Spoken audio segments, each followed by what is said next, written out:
प्रिय विद्यार्थियों, BA part द्वितीय विषय इतिहास के विद्यार्थियों के लिए आज का हमारा अध्ययन बिंदु है बलबन के द्वारा ताज की प्रतिष्ठा को पुनः स्थापित करने के लिए किए गए प्रयास। बलबन के पूर्ववर्ती जो भी सुल्तान हुए वो सब निर्बल और अयोग्य थे, ये हम जानते हैं।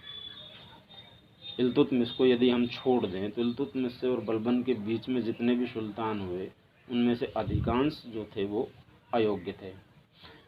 इस संबंध में बर्नी लिखता है कि उनकी दुर्बलता व अयोग्यता के कारण सुल्तान के पद का जो भय और आतंक होना चाहिए था वह पूरी तरह से समाप्त हो गया और सुल्तान का पद एक कठपुतली मात्र रह गया तथा इसके फलस्वरूप राज्य में चारों तरफ अव्यवस्था फैल गई।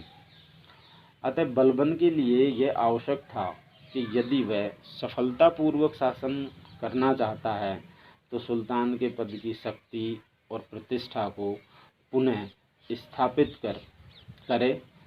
इसके लिए बलबन ने सुल्तान के पद की शक्ति और प्रतिष्ठा को पुनः प्राप्त करने के लिए कई प्रयास किए।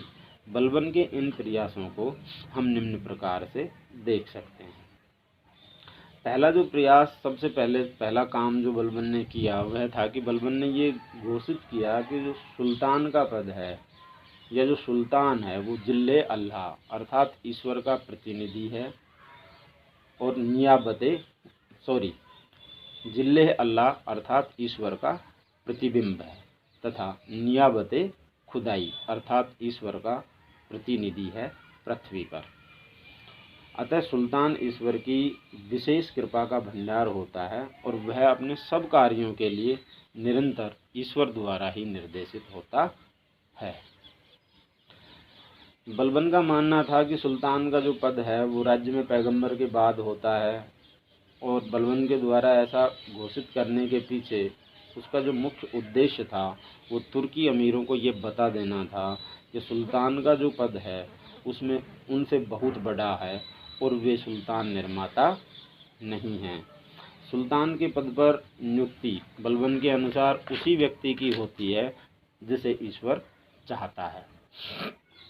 बलबन ने स्वयं को अफरासियाब जैसे महान तुर्की शासक का वंशज घोषित किया।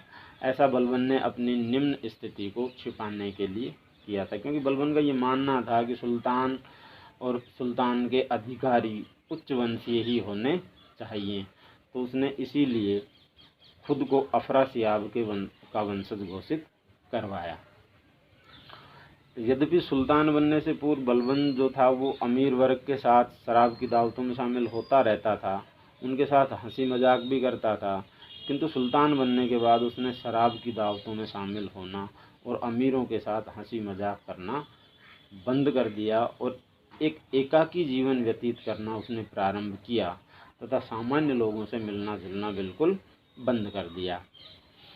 यहाँ बर्नी उल्लेख करता है कि एक बार जब दिल्ली के एक बहुत बड़े व्यापारी जिसका नाम बर्नी ने फ़क्र बावनी बताया है, फ़क्र बावनी ने महल के अधिकारियों को घूस देकर बलबन से मिलने का प्रयास किया, तो बलबन ने यह कहकर फ़क्र बावनी से मिलने से मना कर दिया कि वह ऐसे साधारण व्यक्तियों से मिलना पसंद नहीं करता है। बलबन ने वैभव का जो प्रदर्शन करने के लिए सदैव राजसी वस्त्रों और उपकरणों में रहना प्रारंभ कर दिया था। महल में उसके जो व्यक्तिगत सेवक थे उनके सामने भी वह हमेशा कीमती पोशाक अर्थात राजसी पोशाक धारण किए रहता था, अर्थात उनके सामने भी कभी वह साधारण वस्त्रों में उपस्थित नहीं होता था। बलबन ने दरबार में हंसी मजाक पर कठोर प्रतिबंध लगा दिया था और उसने यह आदेश जारी किया था कि जब तक वह दरबार में रहेगा कोई भी व्यक्ति अनावश्यक रूप से हंसी मजाक या बात नहीं करेगा। बलबन ने अपने अंगरक्षकों के रूप में लंबे दगड़े हवसी सैनिकों को नियुक्त किया जो सदैव नंगी तलवारें लेकर दरबार में सुल्तान के सिंहासन के दोनों ओर खड़े रहते थे। इस तरह के अंगरक्षकों को नियुक्त करने के पीछे उसका उद्देश्य सुल्तान के भय को दरबार में व्याप्त करना रहा। बलबन ने दरबार में सुल्तान को अभिवादन करने के लिए दो फारसी परंपराएं सिजदा और पैबोस को शुरू किया। सिजदा का अर्थ होता है घुटनों के बल बैठकर सिर झुकाना और पैबोस का अर्थ होता है सुल्तान के चरणों को चूमना। उसने नौरोज नामक ईरानी त्यौहार को भी दरबार में मनाना प्रारंभ किया। इस प्रकार बलबन ने सुल्तान के पद की प्रतिष्ठा व शक्ति को पुनः प्राप्त करने के लिए जो कदम उठाए वे अत्यंत नाटकीय तो लगते हैं, किंतु बलबन ने इनके माध्यम से सुल्तान के पद की शक्ति और प्रतिष्ठा को पुनः प्राप्त करने में सफलता भी प्राप्त की थी। इस संबंध में बर्नी लिखता है कि बलबन ने सुल्तान के पद का इतना भय और आतंक उत्पन्न कर दिया था कि जब जलालुद्दीन खिलजी का राजकीय जुलूस बलबन के लाल महल की ओर आ रहा था, तब बलबन का महल आते ही जलालुद्दीन खिलजी स्वतः ही घोड़े से उतरकर पैदल चलने लगा। यद्यपि बाद में अपने अमीर अहमद चप के बतलाने पर वह अपनी भूल को महसूस करके पुनः घोड़े पर सवार हो गया। तो इस प्रकार से हम देखते हैं कि विभिन्न प्रयासों या उपायों के माध्यम से बलबन ने उस ताज की प्रतिष्ठा को पुनः स्थापित किया जो बलबन के पूर्ववर्ती कमज़ोर शासकों के शासनकाल में ताज की प्रतिष्ठा बिल्कुल कम हो गई थी।